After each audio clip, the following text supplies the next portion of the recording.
म्हणजे एक प्रकारे अंडरवर्ल्डची गँग चालवावी अशा प्रकारे चालवलं जात आहे।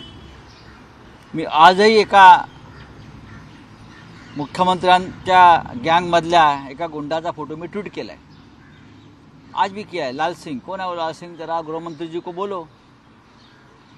और मुख्यमंत्री के कार्यालय में, मुख्यमंत्र्यांच्या कार्यालयात असं महाराष्ट्र शासन आणि हे सगळे लोक तिथे समोर उभे आहेत। या राज्यामधली कायदा आणि सुव्यवस्था ही अत्यंत रसातळाला गेलेली आहे। हे जे अमित शहाजी जे काही नवीन कायदे वगैरे लावू इच्छित आहेत ते लावाल तुम्ही, पण आधी महाराष्ट्रामध्ये कायदा आणि सुव्यवस्थेवरती तुम्ही लक्ष घाला।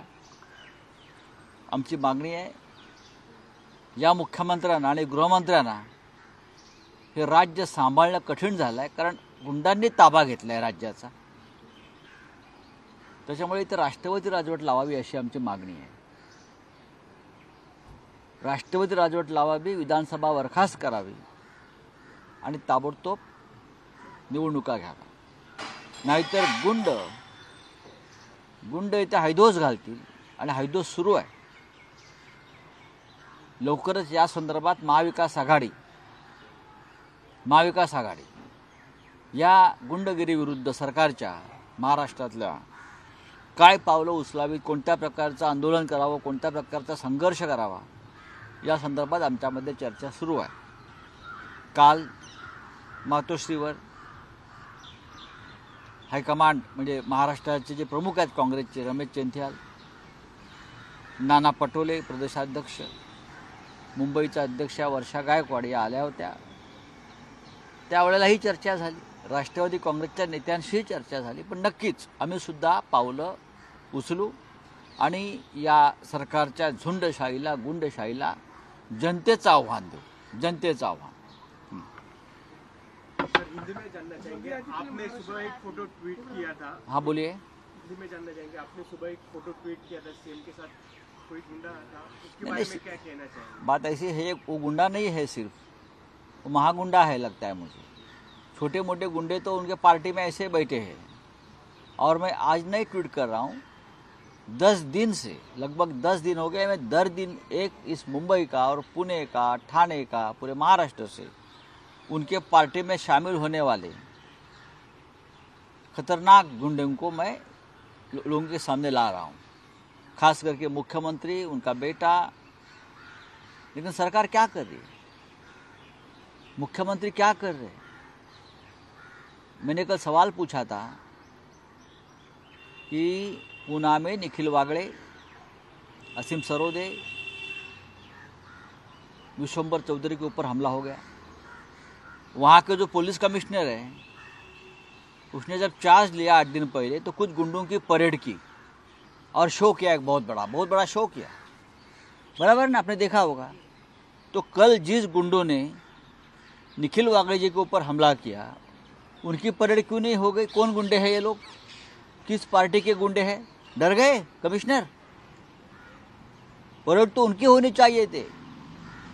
निखिल वागड़े, विश्वंभर चौधरी, असीम सरोदे यांच्यावर ज्या गुंडाने हल्ला केला त्यांचं काय झालं?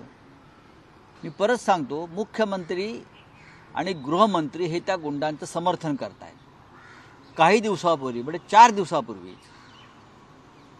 दिवसापूर्वी पोलीस आयुक्त पुण्याचे नवीन, त्याने एक शो केला, काही गुंडांची परेड केली, कोण मारणे, फारणे, झारणे, बारणे, हाँ, उनका परेड किया और बोला अब एक फोटो निकालना बंद करो सीएम के साथ, काढा।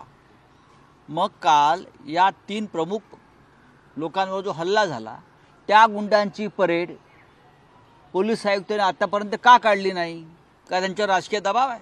ही शो बंद करा, माझं म्हणणं आहे पोलीस आयुक्तांना, ही नौटंकी बंद करा।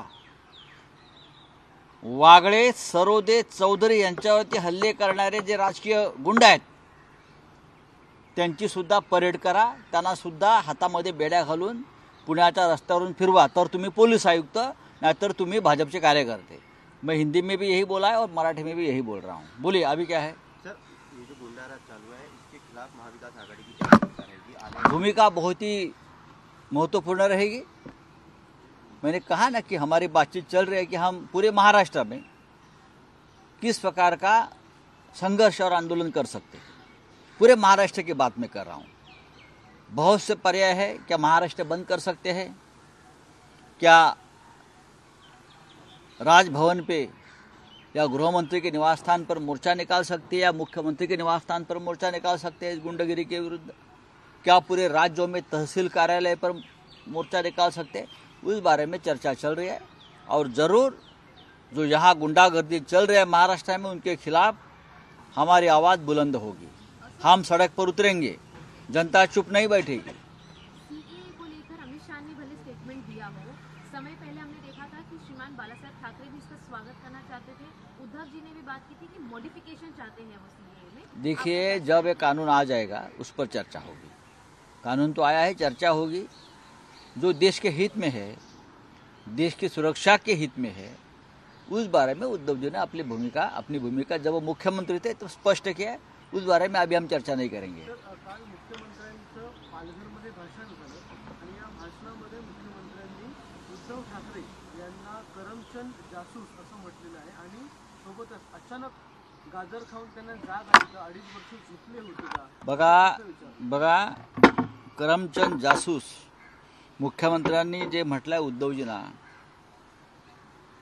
आता या फेकूचंदवरती कोण विश्वास ठेवणार? हे फेकूचंद आहेत, हे गुंडांचे सरदार आहेत, हे चोरांची टोळी चालवत आहेत. हे चोर मंडळ आहे त्यांचं आणि त्या चोर मंडळांचे सरदार हे फेकूचंद आहेत. करमचंद जासूसला प्रतिष्ठा आहे या देशामध्ये. एकेकाळी करमचंद जासूसने या देशामध्ये खूप चांगलं काम केलं आहे, आपण पाहिलं असेल. तर जरा त्याने इतिहास आणि माहिती समजून घ्यावी आणि मग बोलावं. त्यासाठी थोडासा अभ्यास असावा लागतो, वाचन असावं लागतं. आसपास गुंड नव्हे तर विचारवंत बुद्धिवंत असावे लागतात. रोज 4 गुंडांबरोबर बैठका घेऊन बरं का बुद्धीचे दरवाजे उघडत नाहीत. महाराष्ट्राच्या मुख्यमंत्र्याची परंपरा आहे. त्यांच्याबरोबर लेखक, विचारवंत, साहित्यिक, कवी आम्ही पाहिले आहेत. तंत्रज्ञ, शास्त्रज्ञ पाहिलेले आहेत. सामाजिक कार्यकर्ते पाहिले आहेत, यशवंतराव चव्हाणांपासून. पण आजच्या मुख्यमंत्र्याबरोबर खंडणीकर, चोर, बलात्कारी, अपहरणकर्ते, खुनी हे असल्यामुळे फेकूचंद जे आहेत आपले मुख्यमंत्री बरं का, त्यांना आसपास सगळे असेच करमचंद दिसतात. त्यांच्या बाजूला सगळे करमचंद आहेत. जे तुरुंगात असायला पाहिजे ते मुख्यमंत्र्यांबरोबर आहेत. लक्षात घ्या. त्याच्यामुळे त्यांना जळीतळी काष्टी चांगली माणसं घाबरवतात. आम्ही चांगली माणसं आहोत, आम्ही सज्जन माणसं आहोत. मुख्यमंत्री महाराष्ट्राचे माननीय उद्धव ठाकरे एक सभ्य, सुसंस्कृत, विद्वान, त्यांचं छायाचित्रण कलेमध्ये जागतिक नाव आहे. तुमचं कशात नाव आहे? विचारा ना जाऊन त्या मुख्यमंत्र्यांना, तुम्ही काय अशी कर्तबगारी बजावलेली आहे की ज्यांचं नाव आदराने घ्यावं तुमच्या एखाद्या कृतीचं आणि कार्याचं? सांगा. एक गंभीर राजनीतिक स्टंट किया है शिंदे ग्रुप के विधायक संतोष बांगर ने। मालूम नहीं सर, उस स्कूल के बच्चों को मालूम नहीं मुझे, छोड़ दीजिए. सर, आमचे प्रश्न मोदींपर्यंत पोहोचत नाहीत असं शेतकऱ्यांनी म्हटलंय. मोदींपर्यंत या देशाचे कोणतेच प्रश्न सुटत नाहीत, असं पोचत नाहीत. ते पोचवण्यासाठी राज्यातल्या सरकारला एक जाणीव आणि अभ्यास असावा लागतो. आणि देशाच्या प्रधानमंत्र्यांना सुद्धा ते स्वयंकेंद्रित आहेत. त्यांना शेतकऱ्यांचे प्रश्न समजून घेण्याची आवश्यकता असावी लागते. काल शेतकऱ्यांच्या प्रश्नावरती अभ्यास केलेले स्वामीनाथन यांना भारतरत्न दिलं.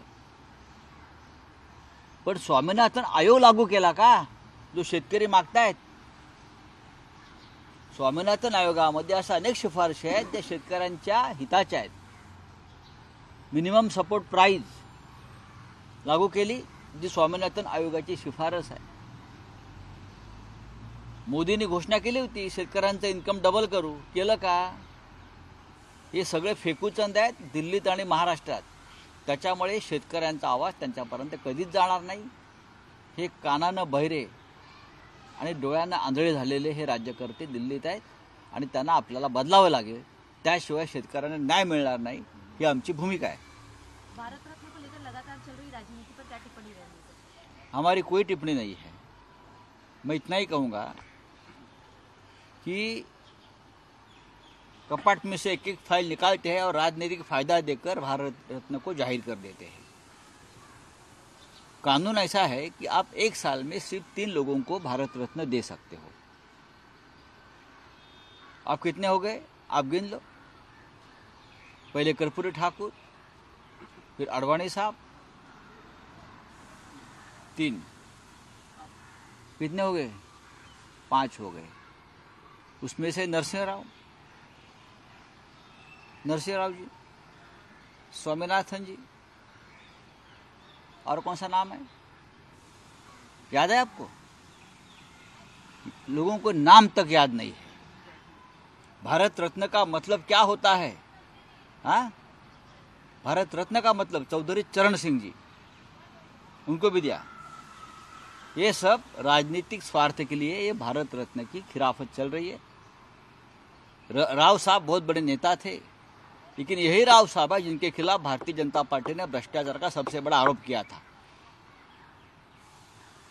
आपको मालूम होगा। तो आप उनको भारत रत्न दिया। चौधरी चरण सिंह जब गृह मंत्री थे तो चौधरी साहब ने कहा था अपने कार्यकर्ताओं को, राष्ट्रीय लोकदल के, अगर किसी के जिले में, गांव में मुझे आरएसएस की शाखा दिखी तो मैं उनके ऊपर एक्शन ले लूंगा। ये चौधरी चरण सिंह जी का एक विचार था, भूमिका थी। आपने उनको भारत रत्न दे दिया। क्यों? क्योंकि आपको वो जयंत चौधरी जो है, उनका पोता, उनको पार्टी में लाना है, उनको खुश करना है, उनका दिल जीतना है। स्वामीनाथन, क्या किया किसानों के लिए आपने? जो स्वामीनाथन की सिफारिश हुई थी आपने लागू कर दी? नहीं, तो ये ढोंग बंद कर दीजिए। उत्तर पश्चिम सीट से संजय कुमार शक्ति प्रदर्शन करने वाले। देखिए, अगर कोई शक्ति प्रदर्शन करता है किसी पार्टी का नेता या कार्यकर्ता, तो मैं क्या कर सकता हूँ। लेकिन जिस सीट पर ये महाशय शक्ति प्रदर्शन कर रहे हैं वो सीट शिवसेना के पास है, और वो सीट शिवसेना लड़ने जा रही है, और हम लड़ेंगे और जीतेंगे। अब तक पूरी तरह से सीट शेयरिंग का फॉर्मूला सामने नहीं आया है, लेकिन लगभग कौन कितनी सीटें लड़ेगा ये तय हुआ है। उसमें जो सीट आप बोल रहे हो वो शिवसेना के पास है, इतना मैं बोल सकता हूँ। कोण? हो, ती यूपीला कमी आणि महाराष्ट्रात जास्त असतात बरं का. ते उत्तर प्रदेशला कमी आणि महाराष्ट्रात त्यांचा मुक्काम जास्त असतो. असू द्या ना, महाराष्ट्र सगळ्यांचं स्वागत करतो, योगी साहेबांचंही करेल.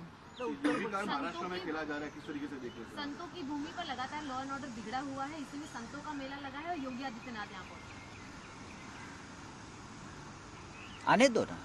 महाराष्ट्र संतों की भूमि है, आपको आना ही पड़ेगा. यहाँ लॉ एंड ऑर्डर जिस तरह से बिगड़ी है वो पहले दुरुस्त करो, फिर संतों का मेला ले लो. सर एक आखिरी सवाल लेना चाहेंगे. एक लास्ट सवाल बहुत इंटरेस्टिंग है. पाकिस्तान के अंदर भी बैलेट पेपर जो है वो आगे आ रहा है, तो क्या लोकसभा चुनाव में मोदी सरकार भी बैलेट पेपर पे चुनाव लड़ने की तैयारी या चैलेंज को एक्सेप्ट करेगी? मोदी सरकार में वो हिम्मत नहीं है कि बैलेट पेपर पर चुनाव लेकर लोगों को सामना करे. जब तक ईवीएम है तब तक मोदी और बीजेपी है. जिस दिन ईवीएम गया मोदी जी गए. पाकिस्तान में घपला हुआ है, आपको मालूम है. चुनाव में इस प्रकार का घपला भारतीय जनता पार्टी हमेशा 10 साल में करते आई है. चुनाव में हिंदुस्तान में चंडीगढ़ में क्या हो गया ये तो सामने आया ना. यही घपले करके बीजेपी सत्ता पे है. लेकिन अब ये नहीं होगा. हम हिंदुस्तान का इस तरह से पाकिस्तान नहीं होने देंगे. लोकशाही मराठी ऐका, पहा, जागरूक रहा.